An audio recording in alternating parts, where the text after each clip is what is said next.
Aurora Brown and intersectional psychology acknowledge the traditional owners and custodians of country throughout South Africa and their connections to land, water, and community.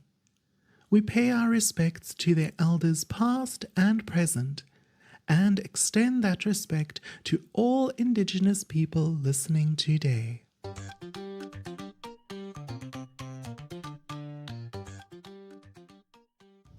Intersectional psychology.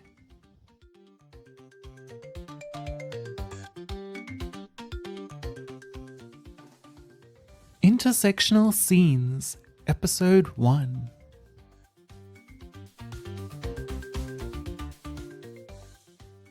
Does your favorite film pass the Fanon Test?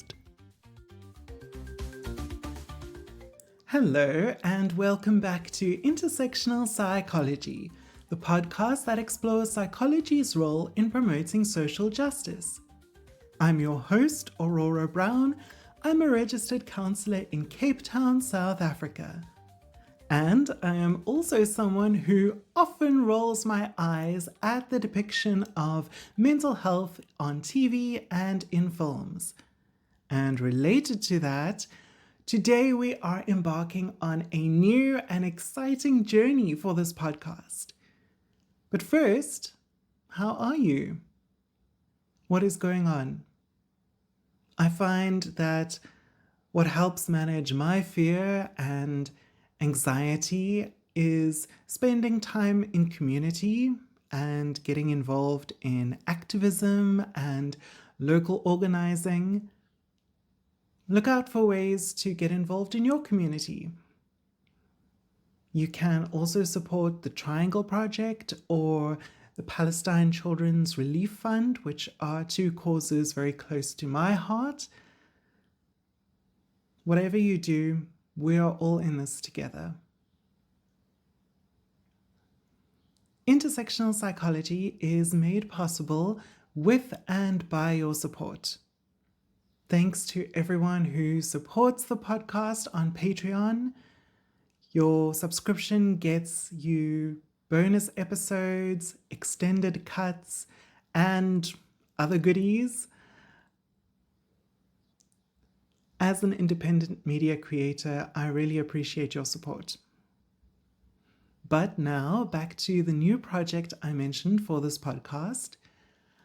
I am launching a periodic series called Intersectional Scenes, where my guests and I will dive deep into a piece of popular media. Films, TV shows, maybe even music and books, to analyze how it represents mental health, therapy, psychologists, and crucially, the marginalized communities who are so often harmed or misunderstood by these portrayals. To launch this series, in this episode, I want to introduce a new and critical tool that we'll be using for mental health representation in media. It's a 5-point evaluation system I've developed called the Fanon Test. And yes, it's named after Frantz Fanon, the psychiatrist, the revolutionary, and a pioneer of decolonization and post-colonial studies. In this episode, we'll explore why this kind of analysis is so desperately needed and how media representations directly impact our collective psyche, the collective unconscious, if you will, and real-world stigma. By the end of it, I'll have walked you through what the Fanon test is, why it matters, and how you can use it to evaluate what you're watching. But first, let's get into the psychology of media itself.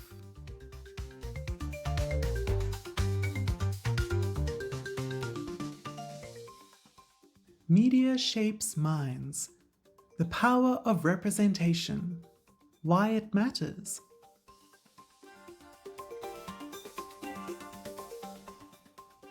To understand why we need a tool like the Fanon Test, we first have to acknowledge that media is never just entertainment. It's a matter of psychological and social consequence. As Stuart Hall reminded us, representation is not simply a reflection of reality, but a construction of it. It's how we make sense of the world and our place in it.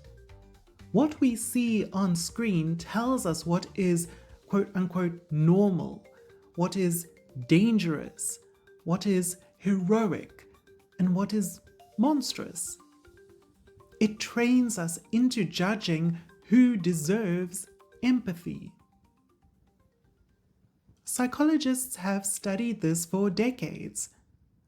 Gerbner's enduring 1973 cultivation theory tells us that media cultivates our worldview. Watch enough jingoistic movies or propaganda TV shows and you'll start believing in the value of war and punitive justice. Social learning theory explains how we copy behavior from what we see on screen. Not just kids learning karate moves from Power Rangers, but adults learning who deserves compassion and who doesn't. And research confirms this.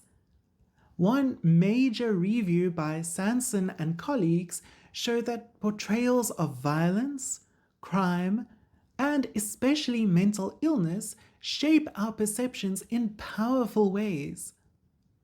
When the media overrepresents crime by people with mental illness, audiences internalize the idea that people with psychiatric diagnoses are dangerous, even though they are far more likely to be victims than perpetrators.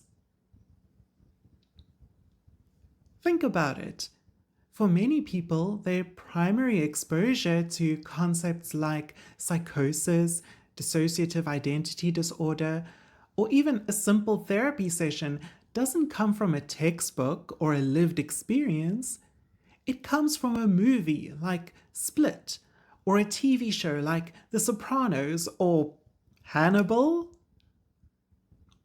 Other studies show that portrayals of psychologists and therapy directly affect whether people seek help. If the shrink on TV is unethical, bumbling, or exploitative, surprise, surprise, people in real life are less likely to trust therapy. And when characters who seek help are mocked as weak, audiences internalize that too. That's what psychologists call self-stigma, the belief that you're somehow less than for asking for support. Work by Mayer and colleagues in 2014 shows that this is a huge barrier to people seeking help. If every character on screen who sees a therapist is depicted as a trope like the manipulative genius, the violent monster, or the pathetic loser, why would anyone want to be one of them? These portrayals have real-world effects. I've included links to research in the show notes, and these references spell this out with stark clarity. Media portrayals significantly influence individuals' beliefs and understandings about health and illness, diversity, and difference. The paradox is striking. Audiences are fascinated by mental health stories. From Frasier to Good Will Hunting to Euphoria, we eat this content up. Yet many people still hesitate to seek help for themselves, partly because of the very portrayals they've absorbed. It's like we're hooked on the drama but allergic to the dignity, or maybe the vulnerability.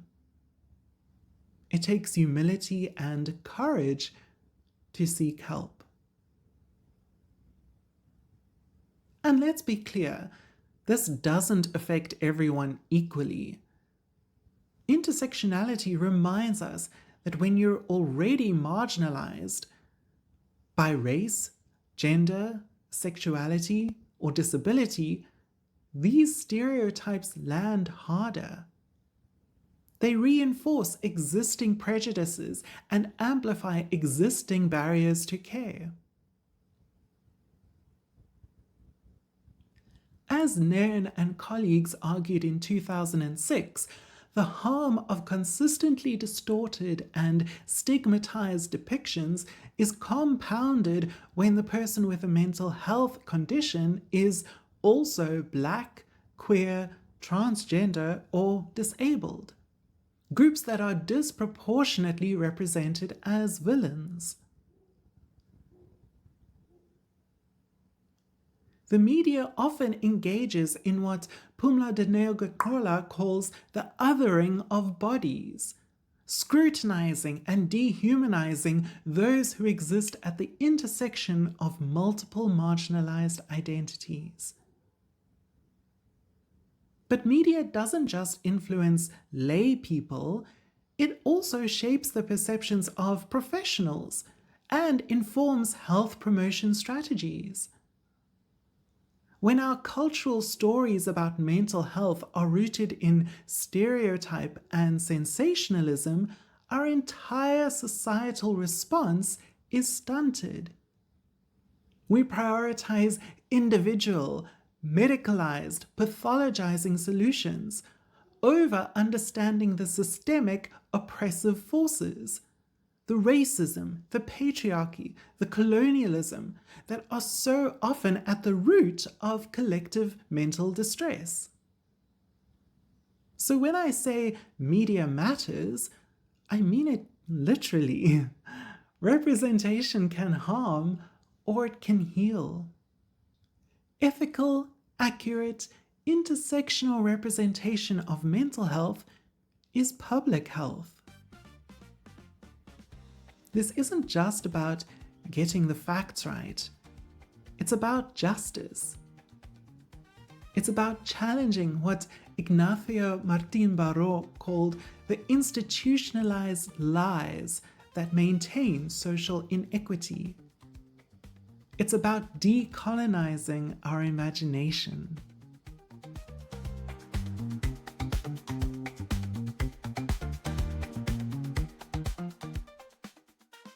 Introducing the Fanon Test.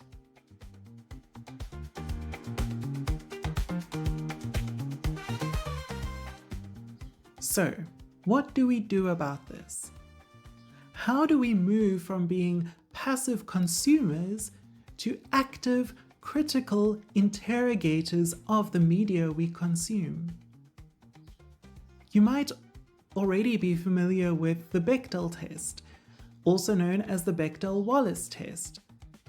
It started in a 1985 comic strip by Alison Bechdel, who credits her friend Liz Wallace with the idea. And the more progressive evolution of the test asks just 4 simple questions about a film. 1. Does it have at least 2 women, or people of marginalized genders? 2. Do both women have names? 3. Do they talk to each other? And 4. Is the conversation about something other than a man, and preferably something significant to the plot? The Bechdel test has become extremely influential and has inspired many adaptations, from the Mako-Mori test, the Kumbalangi test, and Johansson analysis of gender representation, to the Vito Russo test for the representation of LGBTQIA+ identities, the Riz test for representation of Muslims, and the Duvernay and Latif tests for the representation of marginalized ethnicities in media. The Bechdel test is not a perfect measure of feminism on screen. Plenty of terrible films technically pass. But the point of the Bechdel test is bigger than the checklist. Tests like the Bechdel-Wallace test or the Duvernay test gave us language to critique gender and racial representation. It's a way of naming the patterns that we see, showing just how often women or people of color are erased or flattened in storytelling. When I thought about starting this series analyzing pieces of media, I thought there must be a similar sort of framework for the representation of mental health, but there wasn't, or at least I couldn't find one. So I've developed a new test, the Fanon Test for mental health representation in media. Instead of focusing on gender, it zooms in on the presence and the quality of mental health representation. It's not a checklist of perfection, it's just a tool for accountability and a way of asking better questions. And why name it Fanon? Because Frantz Fanon wasn't just a revolutionary thinker, he was a psychiatrist and a leader in the field of post-colonialism from Martinique in the West Indies.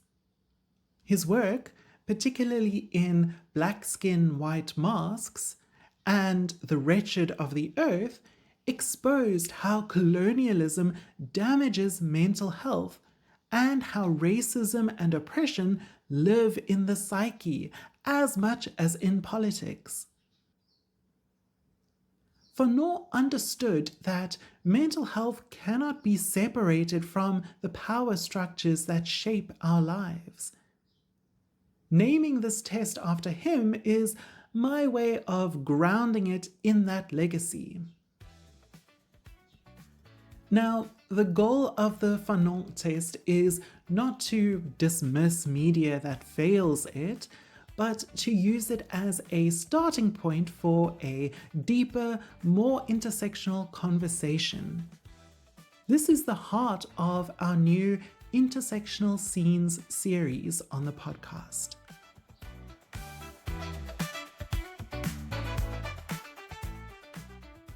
Breaking down the 5 scales.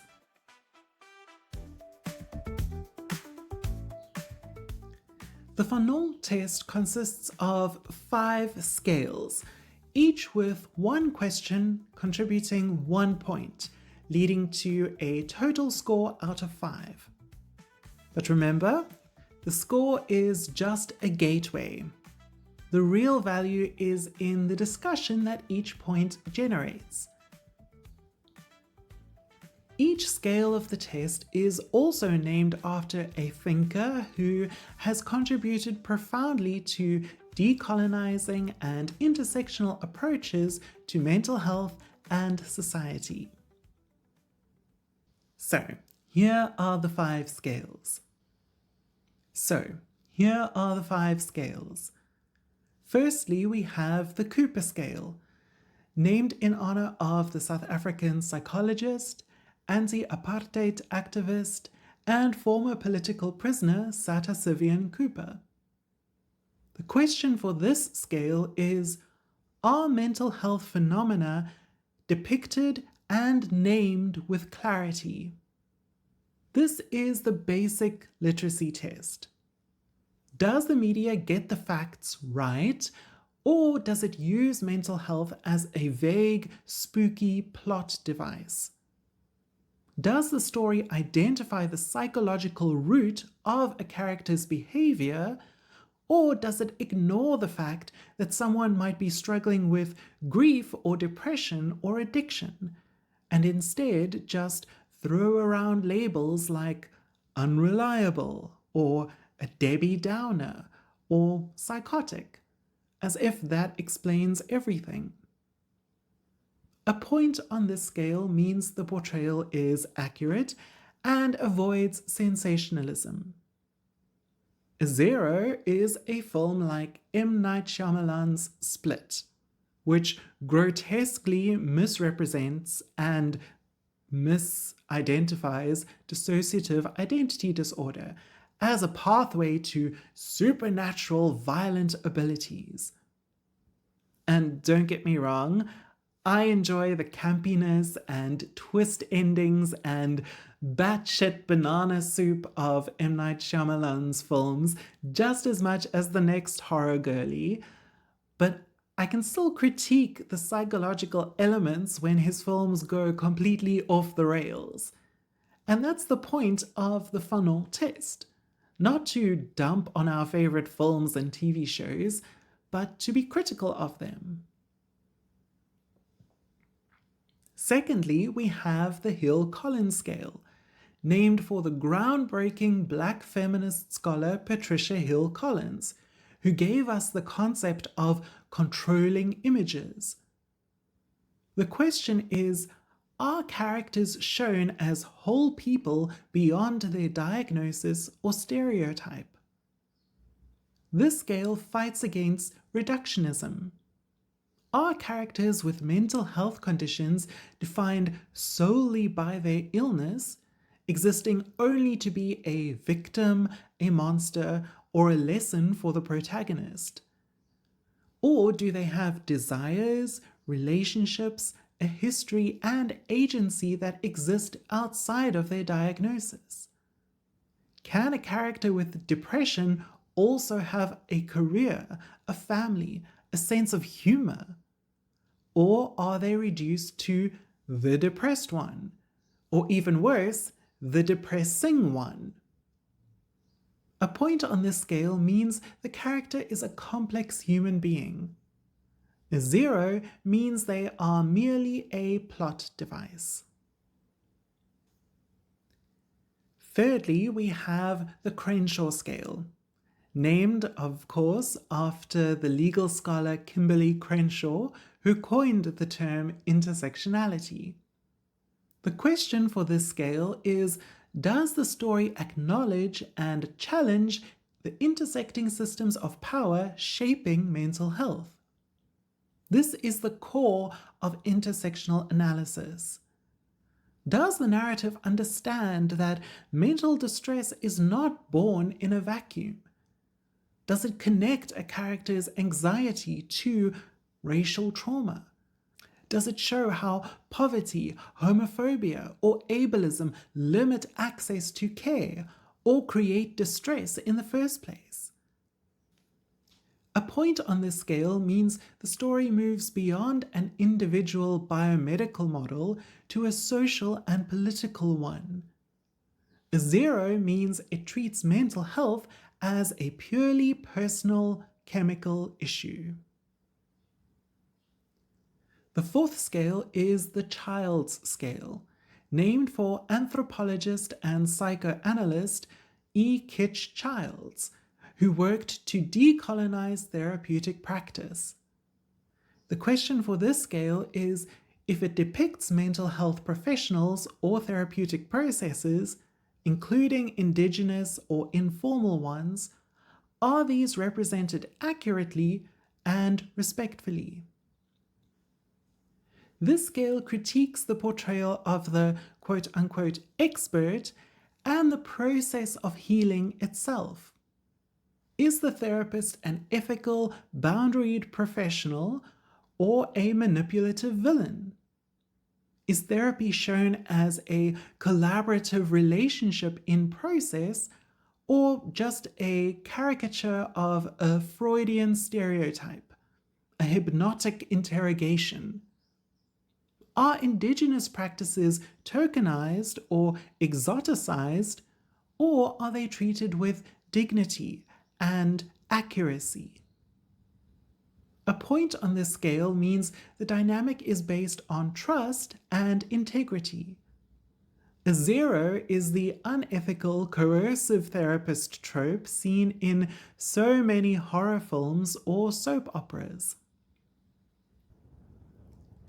And lastly, the fifth scale is the Martin Barros scale, named for Salvadorian psychologist and pioneer of liberation psychology, Ignacio Martín Baró.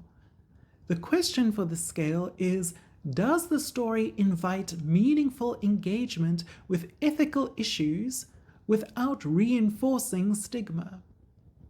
This scale assesses the ultimate impact of the narrative. A story can be dark and explore difficult themes, but what is its final message? Does it generate empathy and critical thought about justice and treatment? Or does it simply reinforce old harmful prejudices? A point on this scale means the story, even if tragic, engages in questions around boundaries, institutionalization, or duties of care, and might challenge systemic issues.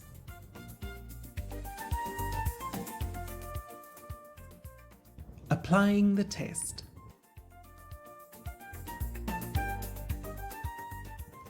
Let's take a very brief hypothetical example. Imagine we're analyzing a film about a war veteran with PTSD. Looking at the Cooper scale, if it portrays flashbacks, hypervigilance, and emotional numbness, are these portrayals accurate and are they framed in the context of PTSD? Or is it just quote-unquote angry and violent? Let's say it does a good job, then it gets 1 point. Next, we look at the Hill-Collins scale. Is the veteran only a vessel for her trauma? Or do we see her as a mother, a friend with hobbies and a history beyond the war? Let's assume we do, then it gets another point. On the Crenshaw scale, does the film critique the military-industrial complex that sent her to war in the first place? Does it show the lack of support for veterans? Or does it frame her PTSD as a purely personal battle? If it ignores the systemic causes, then it's a 0. If she sees a therapist, is that therapist shown to be competent and caring, or overwhelmed and dismissive? If it portrays a therapist that lives up to their ethical responsibilities and scope of practice, then it gets a point. Finally, on the Martín Baró scale, does the film explore what responsibility the veteran's employer, that is the government, have for her mental health care? Or the duties of society towards veterans? Or any ethical dilemmas encountered in the therapeutic process? If yes, then it gets another point. So, this hypothetical film would score a 4 out of 5 on the Fanon Test. It's mostly good on the individual and clinical levels, but it misses a crucial opportunity to engage with the political and systemic causes of trauma. That's the nuanced conversation this test is designed to spark. A way of noticing, naming, and challenging the patterns that shape our collective imagination.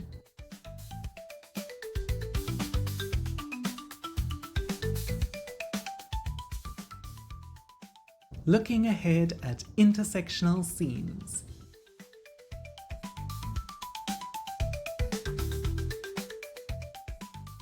The Fanon Test is a work in progress, a tool for a conversation. It's designed to help us be more critical, more engaged, and more compassionate consumers of media. Which brings me to what's next. This episode kicks off a new series on intersectional psychology called Intersectional Scenes. In this series, I'll be joined by guests to apply this test to specific pieces of media. We'll be putting films, TV shows, maybe even music and books through the Fanon Test. We'll ask, who gets to be whole? Who gets flattened into a trope? And what does that say about the world we're building together? We'll celebrate what the media gets right and rigorously critique what it gets wrong, always through this intersectional, decolonial lens.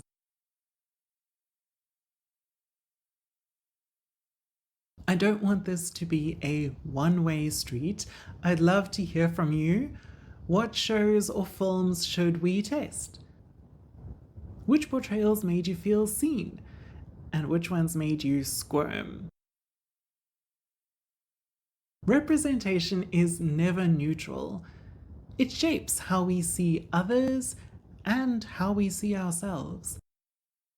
Our mental health discourse is in crisis, and the stories we tell about it matter. They matter for the person afraid to seek help because of stigma. They matter for the communities whose suffering is rendered invisible. Thank you so much for joining me for this introduction to the Fanon Test and the Intersectional Scenes series. To recap, media matters because it cultivates beliefs and behaviors. When it comes to mental health, representation can either dismantle stigma or reinforce it. The Fanon Test is one way to evaluate whether a story is doing the work, naming clearly, portraying people fully, acknowledging power, respecting therapeutic processes, and engaging ethically. If you have suggestions for media we should analyze on a future episode, please reach out to me at Intersectional Psychology on Blue Sky, Instagram, Facebook, Patreon, or on email. My address is intersectionalpsychologypod@gmail.com. Look after yourself. And remember, everyone deserves to live with their optimal mental health. Thank you for listening to Intersectional Psychology. Please follow or subscribe to the podcast to get every episode. If you enjoyed this episode, please rate and review Intersectional Psychology in your preferred app. It really helps other people find the podcast. This episode of Intersectional Psychology was researched, written, recorded, and edited by me, Aurora Brown. For a transcript of this episode, please see the link in the show notes on your podcast app or go to intersectionalpsychology.com. You can also check the website or the show notes for a full list of references for this episode. A video of this episode with closed captions is available on youtube.com/@intersectionalpsychology. To support this podcast and get access to bonus content, including additional episodes and interviews, as well as more guided mindfulness sessions, please go to patreon.com/intersectionalpsychology. You can also chat with me on Blue Sky at intersectpsy.bsky.social and Instagram, Facebook, or TikTok at Intersectional Psychology, but mostly Blue Sky. Aurora Brown and Intersectional Psychology are committed to the Cite Black Women praxis. All episodes of Intersectional Psychology are for educational purposes only and are not intended to be a substitute for professional mental health advice, diagnosis, or treatment. I, Aurora Brown, am not able to answer specific questions about individual situations. Always seek the advice of your health provider with any questions you may have regarding a mental health condition. Never disregard professional medical advice or delay in seeking it because of something you have heard or seen on this podcast. If you think you need immediate assistance, please call your local emergency number or any mental health crisis hotline. Everyone deserves good mental health.